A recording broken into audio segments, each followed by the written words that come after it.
ಹ್ಮ್. ಇದು ಒಂದು ಕರುನಾಡು ಬಾಬೆಳಕೆ ಒಂದು ಬುಕ್ಕಿಂದ ಒಂದು ಆಯ್ದ ಒಂದು ಸಣ್ಣ ಕತೆ ಅನ್ಬೋದು. 2 ಪೇಜ್ ನಿಂತಿದೆ.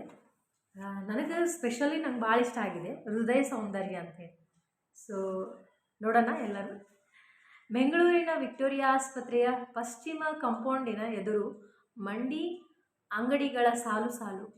ಅವುಗಳಲ್ಲಿ ಮೂರನೆಯದರಲ್ಲಿ ಇದ್ದದ್ದು ನವರತ್ನ ಆ್ಯಂಡ್ ಕಂಪನಿಯ ಮುದ್ರಣಾಲಯ.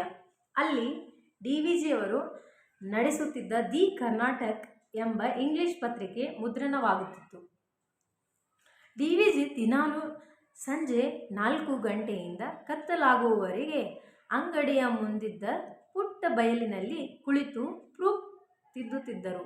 ಈ ಮುದ್ರಣಾಲಯದಲ್ಲಿ 2 ಬದಿಯಲ್ಲೂ ಮಂಡಿ ಅಂಗಡಿಗಳ ಹಿಂಬಾಗಲು ಸಾಲು, ಅವುಗಳಿಗೆ ಅಂಟಿಕೊಂಡಂತೆ ಕೈಸಾಲೆಗಳು. ಇವೆಲ್ಲ ಖಾಲಿ ಇದ್ದುದರಿಂದ ಮಂಡಿಗಳಲ್ಲಿ ಕೆಲಸ ಮಾಡುವ ಆಳುಗಳು ಆ ಕೈಸಾಲೆಗಳಲ್ಲೇ ವಾಸುತ್ತಿದ್ದರು. ಸೊ ಒಂದು ಕೈಸಾಲೆಯಲ್ಲಿ ಒಬ್ಬ ಮುದುಕ ಮತ್ತು ಮುದುಕಿ ವಾಸವಾಗಿದ್ದರು. ಮುದುಕಿ ಮಂಡಿಯಲ್ಲಿ ಕಸ ಗುಡಿಸುತ್ತಿದ್ದಳು. ತುಂಬ ವಯಸ್ಸಾದರಿಂದಲೂ ಅನಾರೋಗ್ಯದಿಂದಲೂ ಮುದುಕ ಯಾವಾಗಲೂ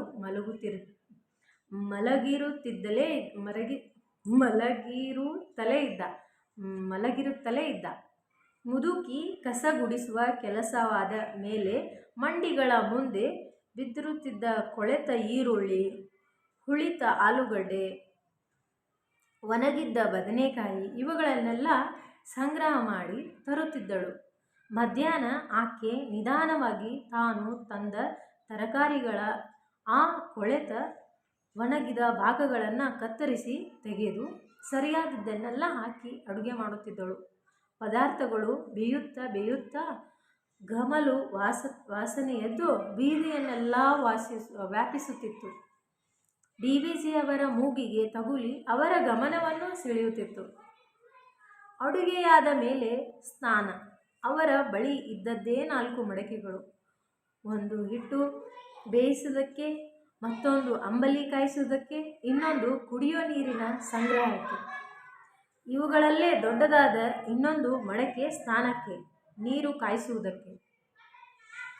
ಆ ಮುದುಕಿ ತನ್ನ ಕೂಡಿಟ್ಟ ಕಸ ಕಡ್ಡಿಗಳನ್ನು ಸೇರಿಸಿ ಉರಿ ಹಾಕಿ ದೊಡ್ಡ ಗಡಿಗೆಯಲ್ಲಿ ನೀರು ಕಾಯಿಸಿದಳು. ನಂತರ ನೀರಿನ ಹದವನ್ನು ಗಮನಿಸಿ ಗಂಡನಿಗೆ ಸ್ನಾನಕ್ಕೆ ಹಾಕುವಳು.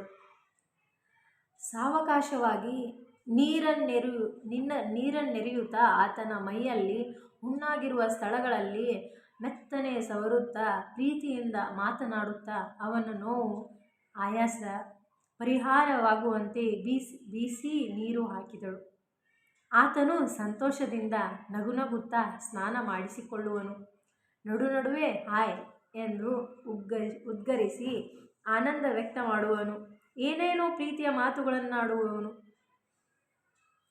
ಆಕೆಯ ಸಂತೋಷದಿಂದ ಪ್ರೀತಿ ಮಾತುಗಳನ್ನಾಡುವಳು. ಸ್ನಾನವಾದ ಮೇಲೆ ಅವನ ಬಳಿಯೇ ಇದ್ದ ಅದೇ ಕೊಳೆ ಬಟ್ಟೆಯಿಂದ ಆಕೆಯ ಮೈ ಒರೆಸುವಳು. ನಂತರ ಆತ ಬಿಸಿಲಿನಲ್ಲಿ ಮೈ ಒಡ್ಡಿ ಒಣಗಿಸಿಕೊಳ್ಳುವನು. ಇದೆಲ್ಲ ಬಯಲಿನಲ್ಲೇ ನಡೆಯುತ್ತಿದ್ದುದರಿಂದ DVGಯವರಿಗೆ ಚೆನ್ನಾಗಿ ಕಾಣುತ್ತಿತ್ತು.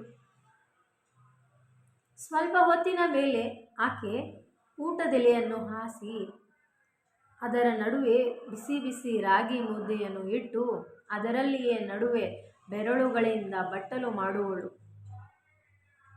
ಆ ಕಟ್ಟೆಯಲ್ಲಿ ತಾನು ಮಾಡಿದ ಅಂಬಲಿ ಸುರಿಯುವಳು.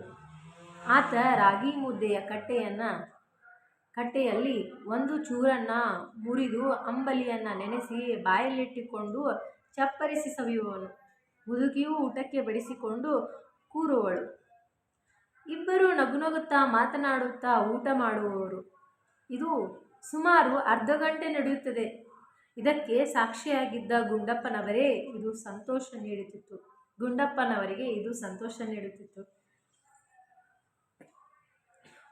ಮುದುಕಿಯರ ಅನ್ಯೋನ್ಯ ಪ್ರೀತಿ ಅವರ ಬಡತನವನ್ನು ಮರೆಸಿತ್ತು. ಪ್ರೀತಿ ಅವರ ಮುಪ್ಪನ್ನು ಮರೆಯಿಸಿ ಯೌವನವನ್ನು ತಂದುಕೊಟ್ಟಿತು. ಅವರ ಬಡಕಲು ಕೊರಕಲು ಮೈಗಳಲ್ಲಿ ಅವರ ಪಾಲಿಗೆ ಸೌಂದರ್ಯ ದರ್ಶನ ಮಾಡಿಸಿತ್ತು.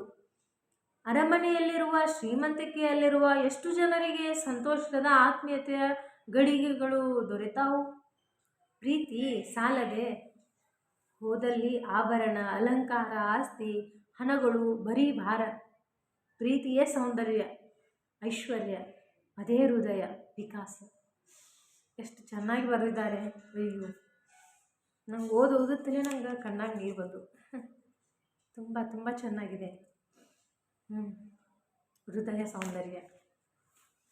ನೀವು ಈ ಥರ ಪುಸ್ತಕಗಳನ್ನು ಓದ್ರಿ, ನಮಗೂ ತಿಳಿಸಿ, ನಾವು ನಿಮಗೆ ತಿಳಿಸ್ತೀವಿ.